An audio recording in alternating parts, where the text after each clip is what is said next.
Wednesday, March 6th, here on the Just Baseball Show, and we have slightly a bittersweet episode for you all.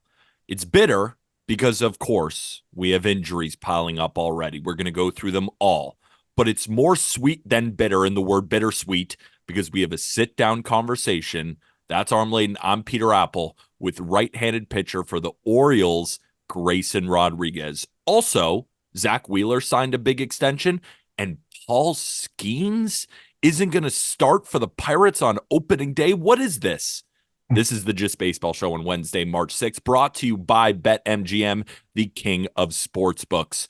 Remember, folks, the code is still live. Download the BetMGM app on iOS or Android, and when you deposit, use code JustBaseball.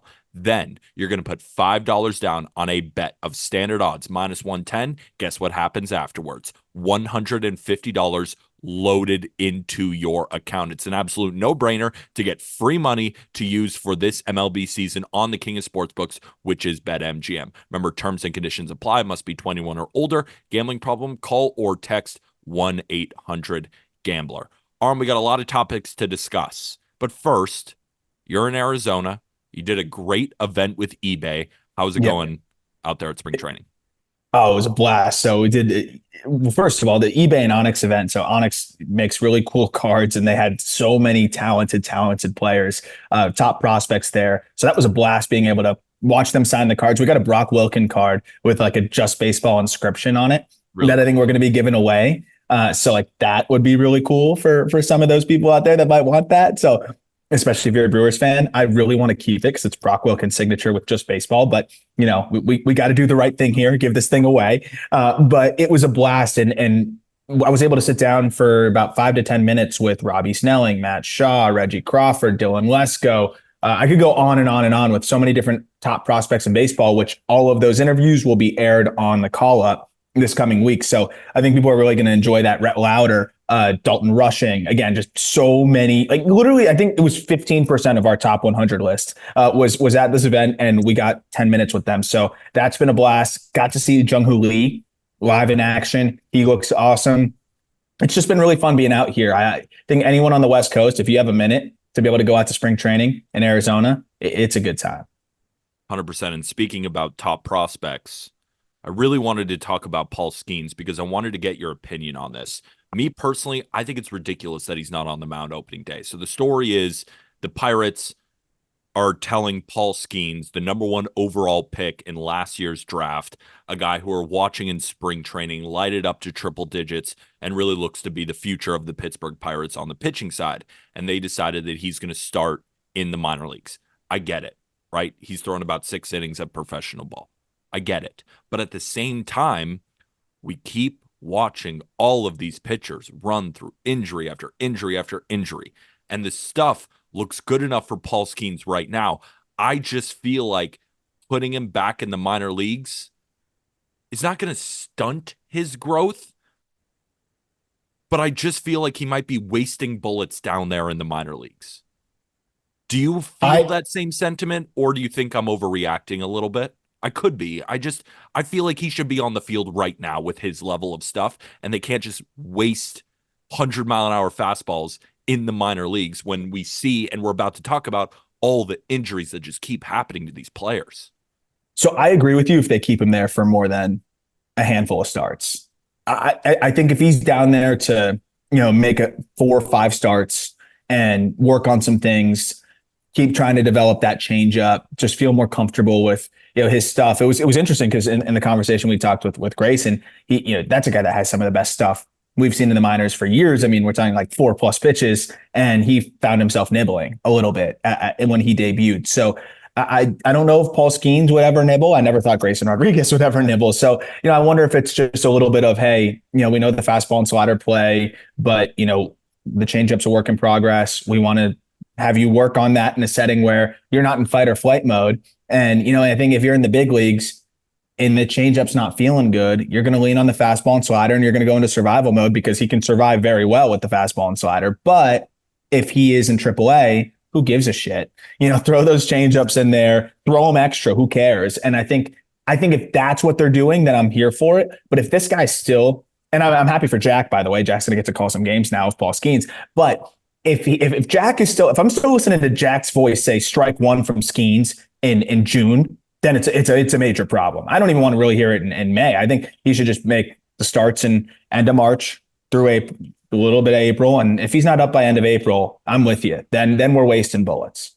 I'm just looking at a Pirates rotation with Marco Gonzalez, Martin Perez as the 2 and the 3, and then other young guys.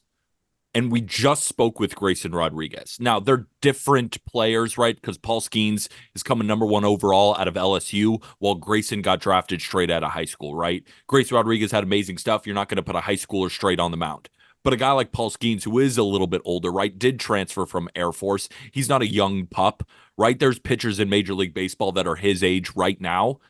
And I'm looking at his stuff, and then I'm looking at Grayson. Grayson struggled when he first came up, and then went back to AAA, and then came back up and looked like the greatest pitcher alive. So I'm just curious, why waste some of this development? Maybe it's good for him a little bit of sink or swim early on, right? I don't think the Pirates are trying to win the World Series this year, but I still think it'd be better for Paul Skenes' development to work on that changeup even in the major leagues. Is that bad of a thing? Yes, because you're trying to win ball games. I don't know if they want Paul Skenes working on something out there. Like he's going to be up there, and I feel like if you are trying to win a ball game and your changeup's not there, you're going to go fastball slider, and you're going to go heavy fastball slider, and try to survive that way and get outs that way. So I feel like they want him to be in a setting where, hey, it's loose. We don't really care about how it goes. Indianapolis doesn't need to win a title this year, and just work on it. And once you feel like you got it, then we'll get you in there. I also feel like he hasn't totally been like ramped up. He threw 32 pitches. Like I'm interested to see how much they continue to ramp him up, and maybe the end of that ramp up will be in some of those AAA starts. I'm with you. I don't think they should waste too many bullets, but I do think like if they want him to work on some things, they also have some time now where they can see what they've got at least one last time around with Roansy Contreras, who has no more options left. And I mean, he's been rough. So like, yeah, he can make 4 or 5 starts during that time, and you can get a clear answer if, Roansy ain't it. And if he ain't it, by the way, like you're DFAing him. So someone's going to claim him. So I think that side of it is also part of the equation, because Ortiz is going to have a rotation spot. You mentioned the 2 guys they signed, and then Mitch Keller, who they extended. So I think it gives them some time also to get a final answer on Roansy Contreras, because he's out of options.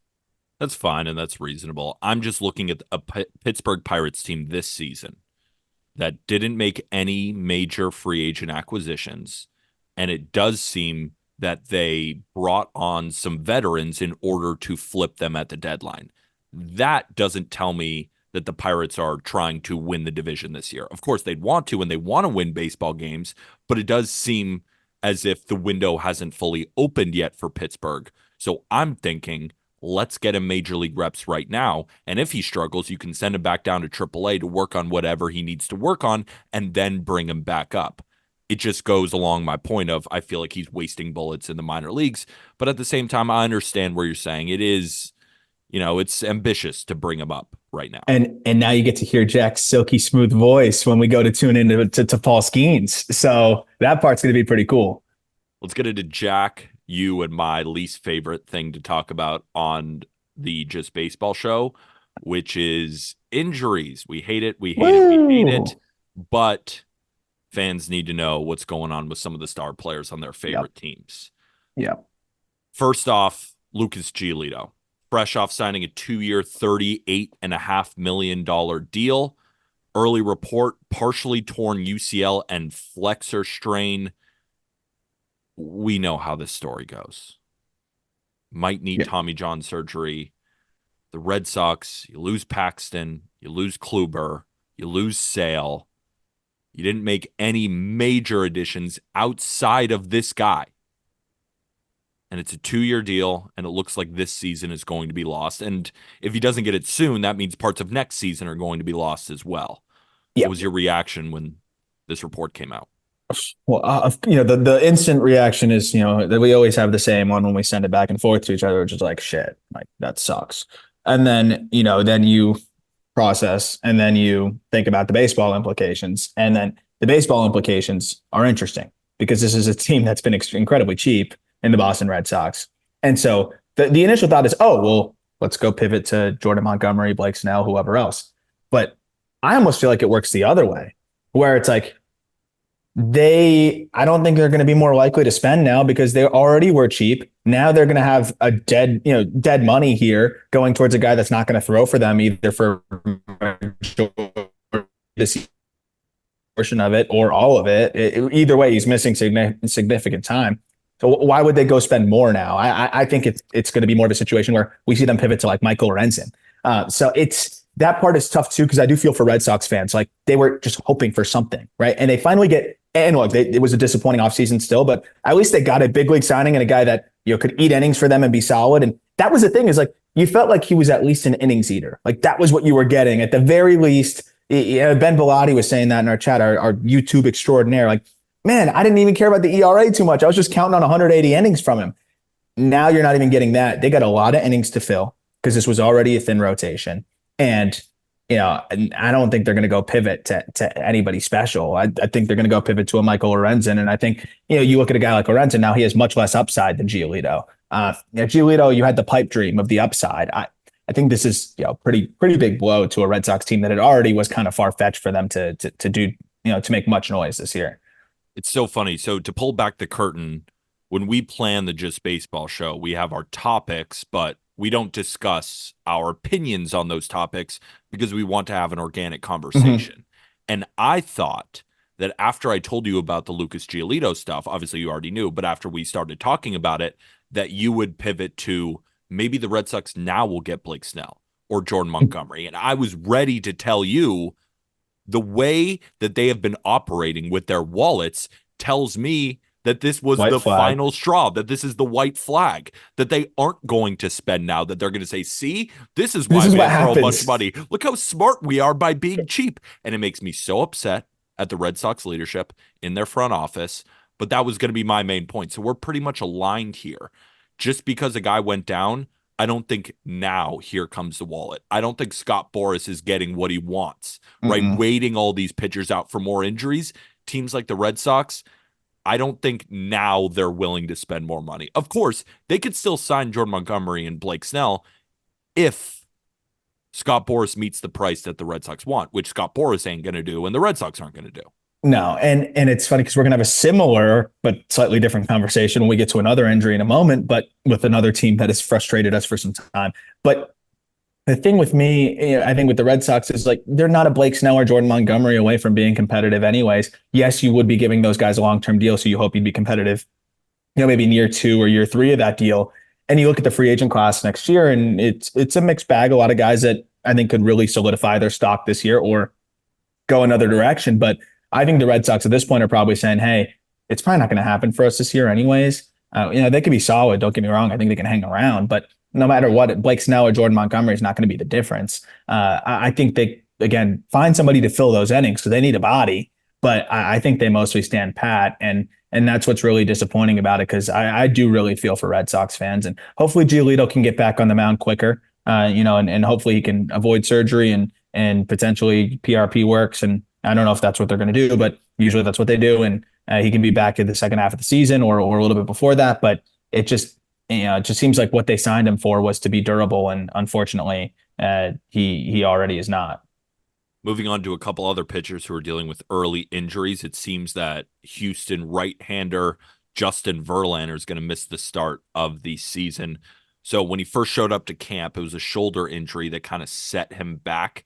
And this is from Joe Espada, the manager of the Houston Astros. He's doing well, but we're running out of days and we won't be able to build him up to start the regular season.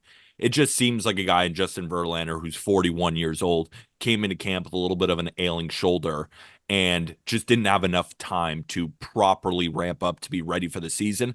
But it doesn't look like it's going to really affect him long term.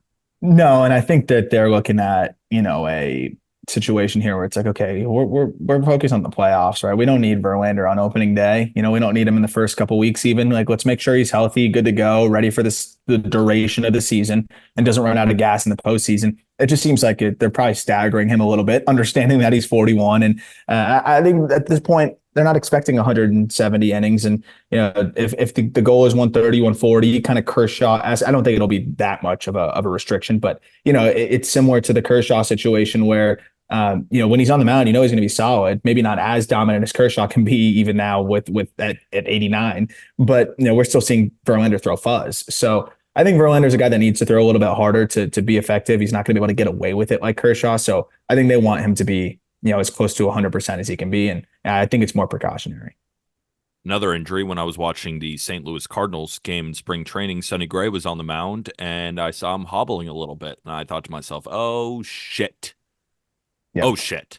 Because this is a Cardinals team that, quote unquote, for all those watching on YouTube, quote unquote, you see me, loaded up on pitching. And I was actually excited for the pitchers that they added this offseason. Why? They weren't sexy, but Kyle Gibson is 9th in Major League Baseball since 2021 in innings. Lance Lynn is 150 every year. Sonny Gray finished 2nd in American League Cy Young voting. They needed length because the offense is going to bang and the defense is going to play good defense behind these pitchers who are allowing balls in play, but it also alleviates a bullpen that had one of the heaviest workloads. And then what happened from one of that heavy workload? Well, Ryan Helsley goes down. So I thought all they needed was some pitchers to keep this team in the game, something they didn't have last year. And the crown jewel of that was Sonny Gray. So to see him go down like that, I had a quick visceral reaction of the sky is falling, the Cardinals are done.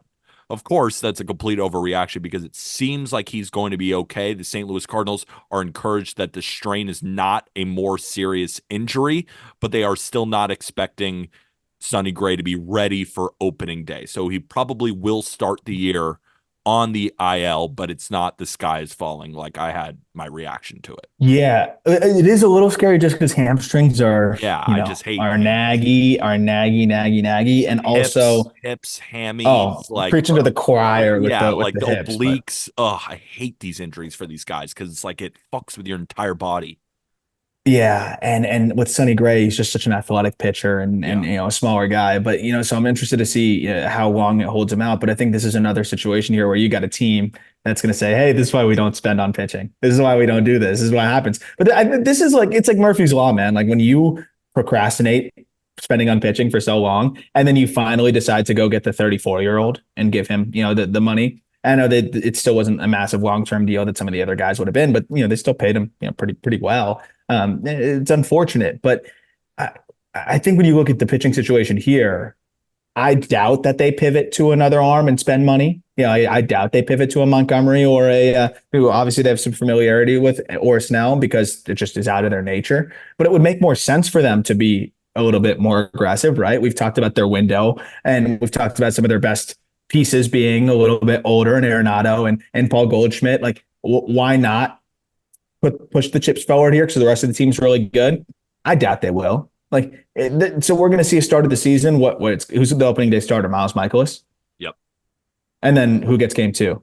Kyle Gibson, I think, and then Lynn's got 3, and then Steven Matz has 4. And that's the thing too. They open against the Dodgers, right? Good luck is all I'm going to say about that. They also do need a lefty, right? If Steven Matz is the only lefty in your rotation and there's 2 left-handed pitchers on the free agent market, you could use one, right? Because it's a lot of the same looks.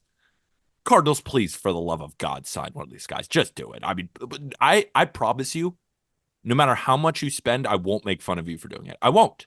I will not trash. You could give Blake Snell $600 billion and I'll be like, yeah, good move. I'll do it. I'll put aside capital J journalism in order to just let John Mozeliak do it. He won't, but I'm willing to do it. I'm willing to put aside my integrity. I think all of St. Louis media is willing to do it at this point. I mean, geez, they just need. I mean, Snell, I think, would be such a perfect fit because you talked about the continuity, like the innings eaters that they have, and the guys that it might be a mid-4s ERA, but they're going to go out there every time and give you 6, maybe even 7 innings. Like Snell is the perfect, I think, offsetter of that, where it's like you might get dynamite, lights out, Cy Young starts. You're going to get some blowups here and there too, where he goes short. So I feel like he's the perfect upside piece to throw into that rotation. Or if you want to lean into the innings eating thing and steadiness and get the better version of that, go get Montgomery. But like you said, both being lefties and with the state of the rotation, it's hard to say that they're not perfect fits for them. It's just we know how these Cardinals operate, and just knowing that John Mozeliak will be more than comfortable starting the season with this rotation and saying, we know we're getting Sonny back at some point. Great. Okay, even when you get Sonny back, like again, you're in a postseason series. Who the hell gets the ball game too? I don't understand how they can feel as though they're world. I can understand feeling like you're a playoff contender because they're a good team, and you can make the playoffs with rotation like that if the bullpen's good and you got the lineup and defense that you got. But how can you look seriously say that, hey, we can make some noise in the playoffs with this rotation? There's just no way that you could feel confident with Kyle Gibson getting the ball game 2 and Lance Lynn getting the ball game 3 in your chances to win the World Series. And the Cardinals should be looking at winning the World Series with the team that they have otherwise.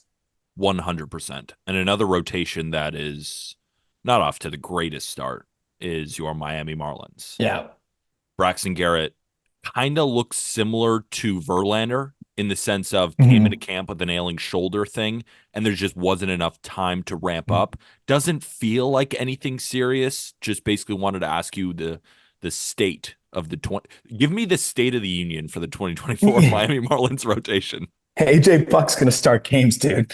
I will say he looked nasty. He does. He looks nasty. He looks good, but the problem is like, can he actually throw 5 to 6 innings and not have his arm fall off? I hope so, because he's super talented and he's a great dude. But I think Braxton being hurt is tough for them because he's been so steady. And yeah, it doesn't seem like anything too concerning, but you always hate to see someone start the year with a shoulder ailment because, it could flare up, it could come back. And I think that's why they're being super careful with him. But Trevor Rogers just threw for the first time this spring. So like he needs to be healthy. He might not be ready to go. So, I mean, you're legitimately, I think it's very likely we're going to see AJ Puck in the rotation early in this season, which he doesn't need to survive the year. He just needs to bridge the gap to the other guys. So that is a huge help.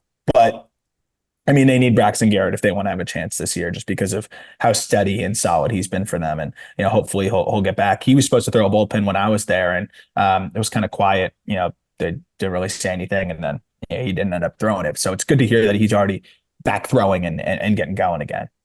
Couple other notes. Vaughn Grissom, another Red Sox player dealing with more injuries. On Saturday, manager Alex Cora told reporters that Grissom was dealing with a groin strain that would have him start the year on the IL. And Cedric Mullins, we're about to talk to Grayson Rodriguez, his teammate on the Baltimore Orioles, exited his spring training game 2 days ago with what was described as hamstring discomfort. And the Orioles didn't provide any further information on that injury. And remember, I'm going off the news and notes on justbaseball.com. Ryan Finkelstein, managing editor, writes up a MLB injury update.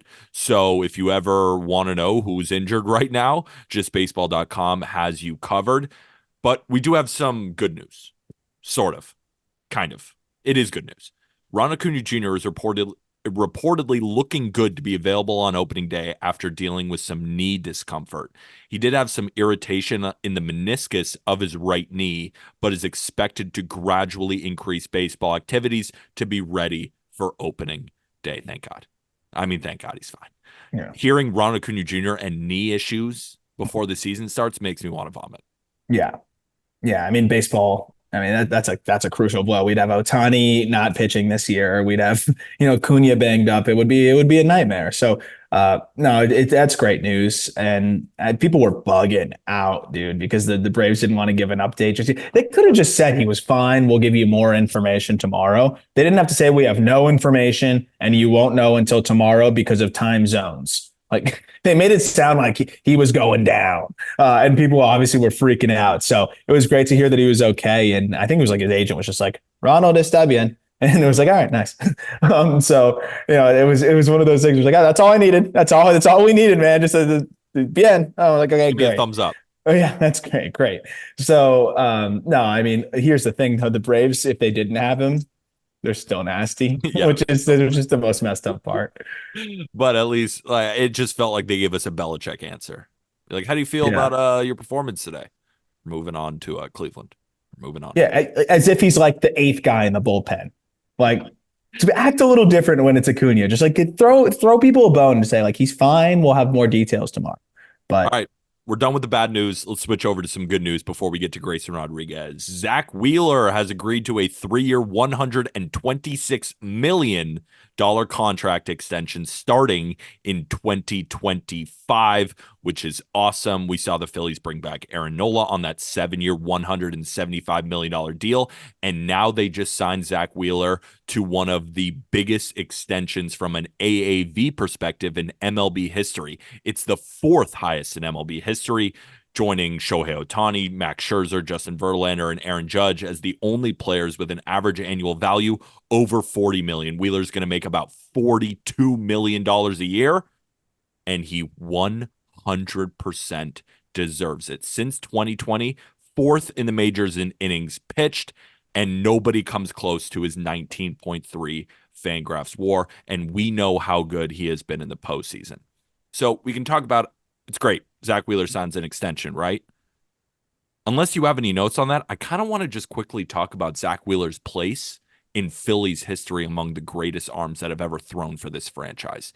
Because I saw a graphic comparing him to Roy Halladay, and he was better. I've seen graphics comparing him to Cole Hamels. He was better, right? Cliff Lee had an incredible career with the Phillies. Zack Wheeler matches up. And Wheeler has more postseason starts and is one of the greatest postseason pitchers to ever live. That's why we ranked him number 2. Do you have anything on just the extension? And then I want to get into a conversation of where he ranks all time in Phillies red. The only thing I'll say is that, yeah, he deserves it. And he's pitching on a very team-friendly deal this year. He's the 11th highest paid, arm in the game at $23.5 million. So like it's definitely something that he earned. And I think that the postseason, what he does in the postseason, the way he's able to elevate and literally single-handedly win them games sometimes, I think is part of the reason why the Phillies did this is, he's 33, but I think they feel like their window is, in the next 3 years, roughly. And, they probably had to give him an extra year just to get him to agree to this. But yeah, I think they feel like their window's 24, 25, 26. And, he's worth every penny, even if it's, not going to look as good maybe in 2027 when he's 37 years old. But I have a feeling he'll still be solid then.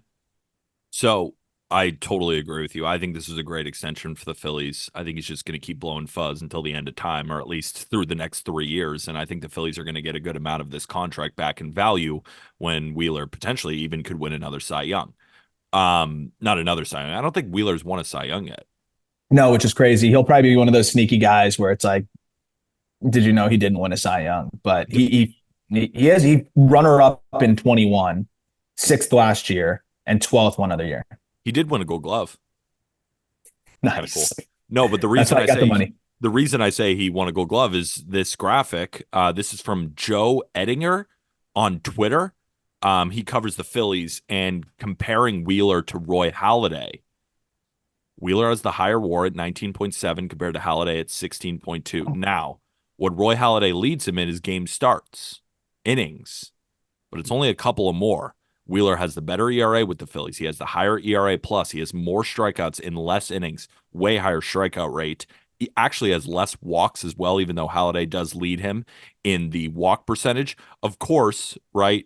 Roy Halladay, one of the greatest pitchers of all time. And the reason I bring up Roy Halladay as well is when you look up top Phillies pitchers ever in their organization, it starts with guys like Steve Carlton and Robin Roberts. And then, of course, you got Pete Alexander, who pitched from 1911 to 1917. But next up on this list is Roy Halladay.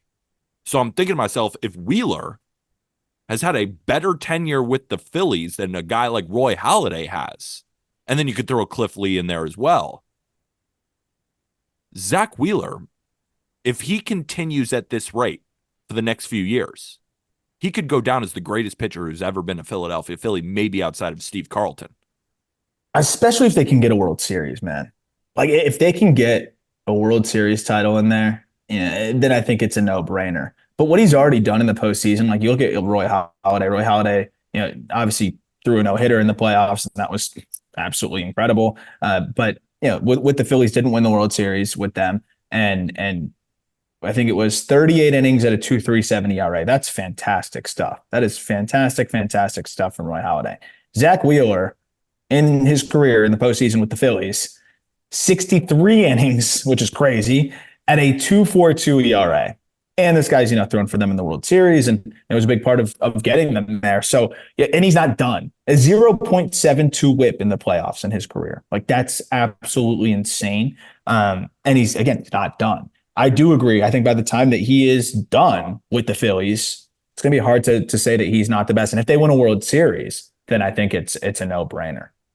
Lower whip in the postseason than Mariano Rivera. Remember that stat where it's like there's been more men on the moon than there Yeah. was Mariano Rivera allowed runs, and now Zack Wheeler is in that conversation with the Madison Bumgarners. So you factor in one of the greatest postseason pitchers of all time with incredible regular seasons over and over and over again. I'm really excited to see the rest of Zack Wheeler's career and where he lines up. It's so funny, though. He could end up being one of the best pitchers in the Phillies organization over a guy like Roy Halladay, or at least with their tenure with the Phillies, and end up not making the Hall of Fame. I also Yeah. find that interesting.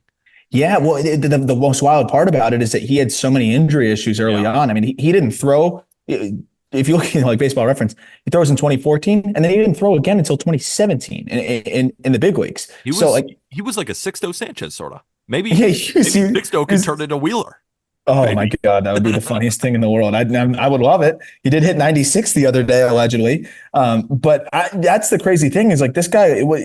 If you told people in 2014, if you told Mets fans that not only would Zack Wheeler turn into this, he'd actually turn into one of the best innings eaters in Major League Baseball for a stretch of several years, I think they'd lose their minds. And then, they'd probably be really pumped. But then you'd tell them, oh, it was for the Phillies. Then they'd actually lose their minds. But it's remarkable what he's been able to do. And I think last year it was a little bit of a step backwards when you look at the regular season. From an ERA perspective, he still gave you 192 innings.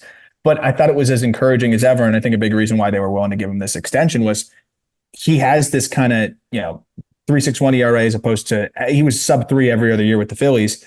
And then he does what he does in the postseason again. So it's like, okay, he's still there. Like this is still the same guy. And I think they felt very confident after that postseason stretch where he just dominated again. Zack Wheeler, you're a Philadelphia Philly for 3 more years, and you're going to be paid handsomely for your services. Really excited to watch the rest of his career.